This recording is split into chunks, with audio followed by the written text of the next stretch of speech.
Hello and welcome to Future Proof. I'm Pádraig Floyd, and today we're looking at small pots. Auto enrolment has been extremely successful at driving millions of people into workplace savings.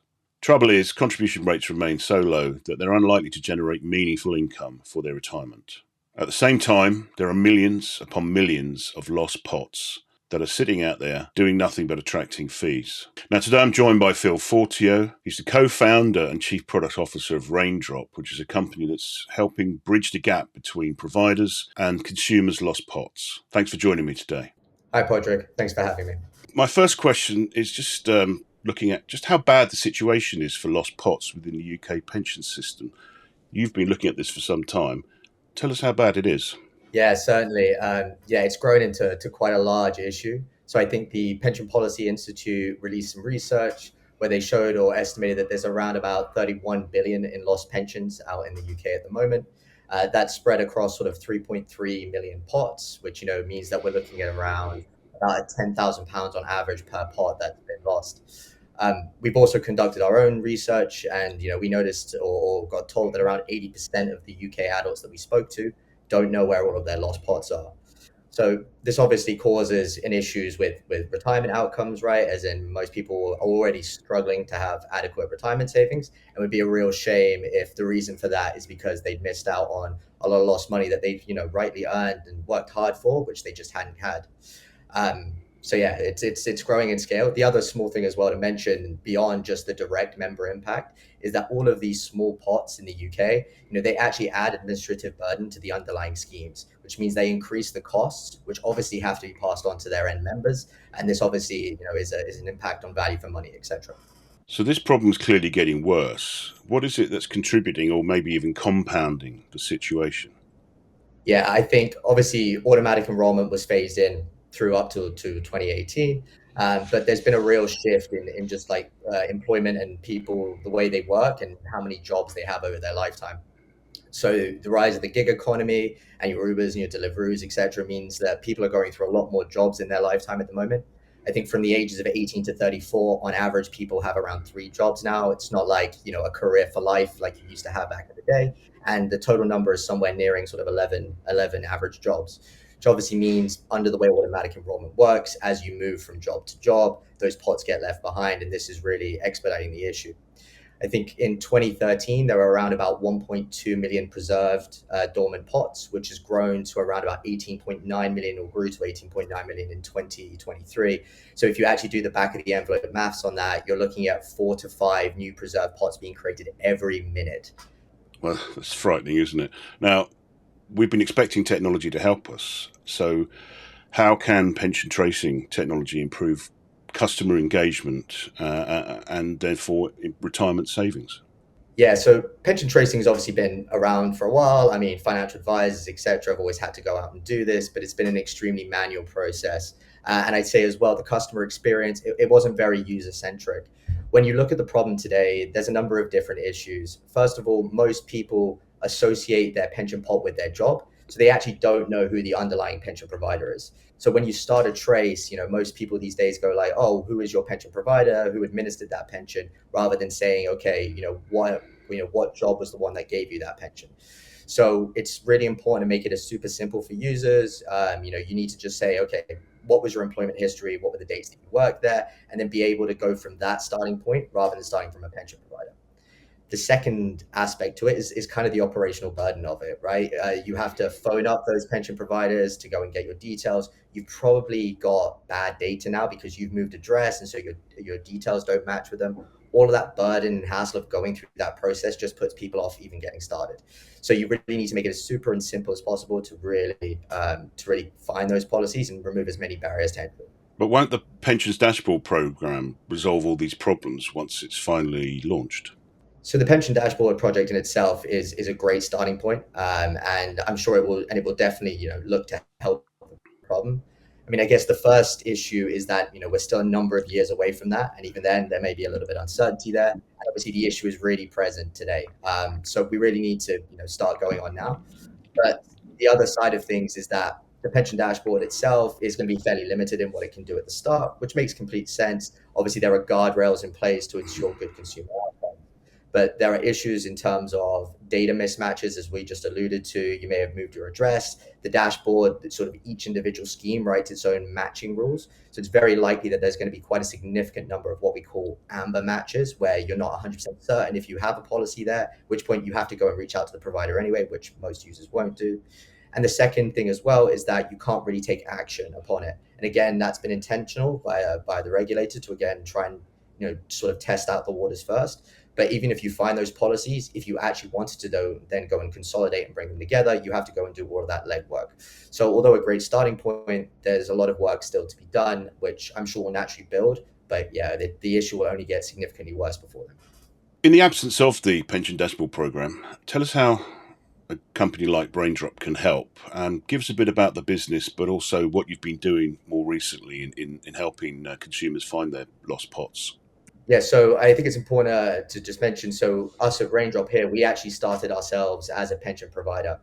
So we offered our own SIP, and then as we sort of were talking to consumers, we realized that the problem of lost pots was actually an even bigger one to solve. So we actually pivoted our business towards what we call now our pension finding service. And last year we found 251 million pounds worth of pensions, and we're actually now reaching close to 500 million in found policies, which is obviously hopefully quite a good thing for the UK population. So within our solution as well, we work with a number of different types of participants. So we have started now, and I think this is the important aspect. We really want to try and have as much impact as possible. When we did this for ourselves as a smaller company back then, we didn't have as much reach. This is why we now work with large pension providers or insurers or even some modern fintech banks, which our view is that we have the technology and they obviously have the reach and the members already and are already engaging with them, so that we can get this technology out to as many people as possible. Yeah, I was looking at your numbers, and the average pot size you found is really quite considerable. I think about £14,000, which, if we look at the average pot being around £32,000 in the UK, that's a considerable uplift. I mean, in terms of those figures, about 43%. Is that the kind of size of pot you're finding, or? No, it really is that sort of size. So as you mentioned there, the sort of average pot in the UK is around 32,000. The pots that we find tend to be a little bit smaller because obviously in general, most people don't lose track of their larger pots. But yeah, we see on average somewhere between 10 to 14,000. And this is generally slightly different between the different partners we work with because they have a slightly different member profile. So a slightly younger member profile obviously would have a slightly smaller pot, etc., versus some of the more older clients that work with, say, our AJBL partners. So who can use your platform? Is it a consumer-facing one, or is it something that's accessed through a consumer's use of an advisor or a life and pension company?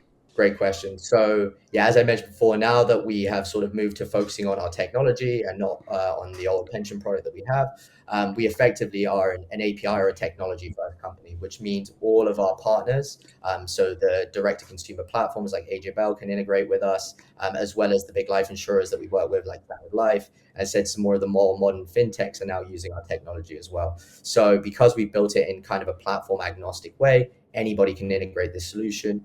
We do also have a number of financial advisor clients where we're more doing the administrative burden of the communication with the pension provider, because that can be very esoteric. Some want to be contacted via post, others email, others secure portal. And obviously our technology kind of homogenizes all of that and simplifies it for them.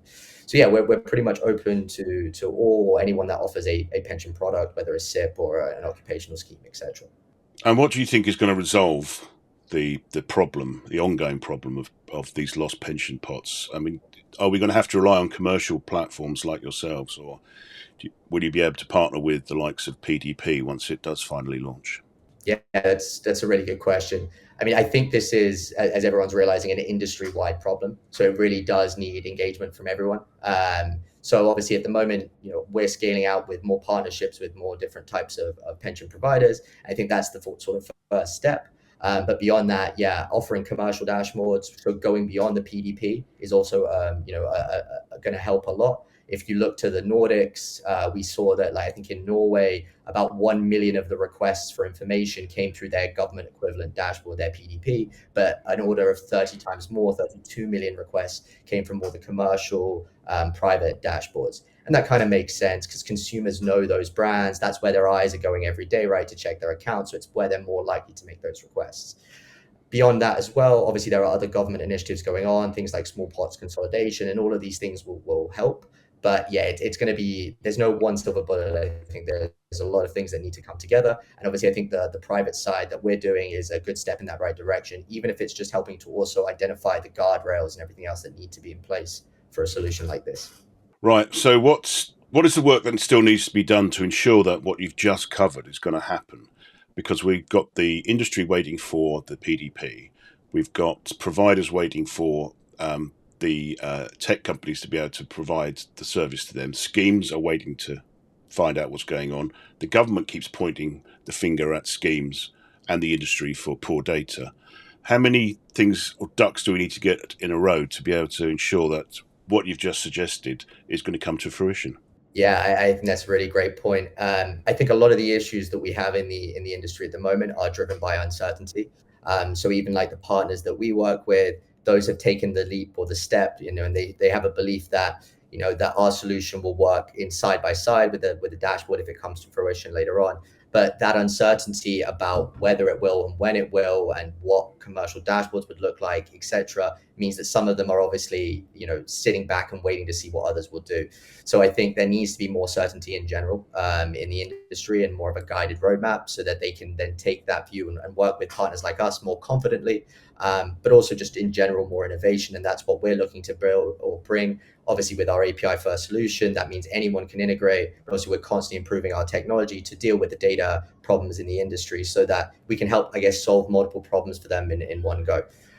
So yeah, I think that's kind of the overarching theme. But whilst we're here and plowing on, I think at the moment the more engagement we can get with different partners who want to launch this out to give that better member experience and help them consolidate their members, consolidate their pensions, that's the first step. And finally, Phil, if I could just ask you this: clearly, finding large sums of money for people who were unaware of where it had gone to is fantastic. But there's this age-old question about whether that will actually engender engagement. Do you think these people, you'll have experience of it, do people engage more once they've suddenly found a lump of money that they hadn't been aware still existed somewhere? For sure, 100%. I mean, it's very hard to engage with your pension when it was that, or you had a pension at Barclays, but you don't know who the underlying provider was, right? Once you can see the investments that you're invested in, and you can make decisions, if you're ESG inclined, etc., that does obviously naturally increase engagement. It also increases member confidence because once you know all the details of your pot, you can make more informed decisions and help you meet those retirement goals.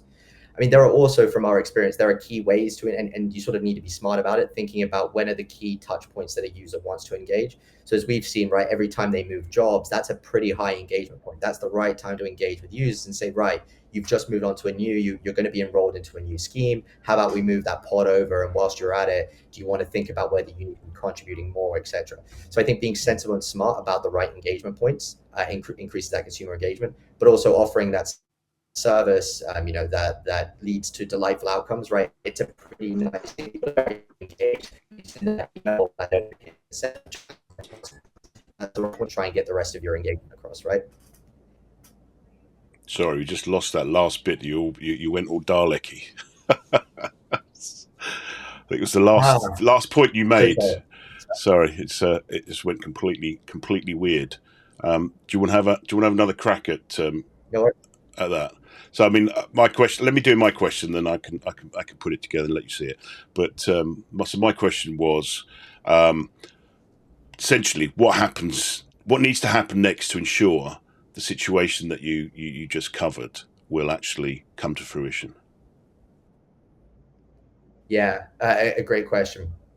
So I think, as we were sort of saying before, it's an industry-wide problem, but I think the main issue is the uncertainty that exists in the industry at the moment.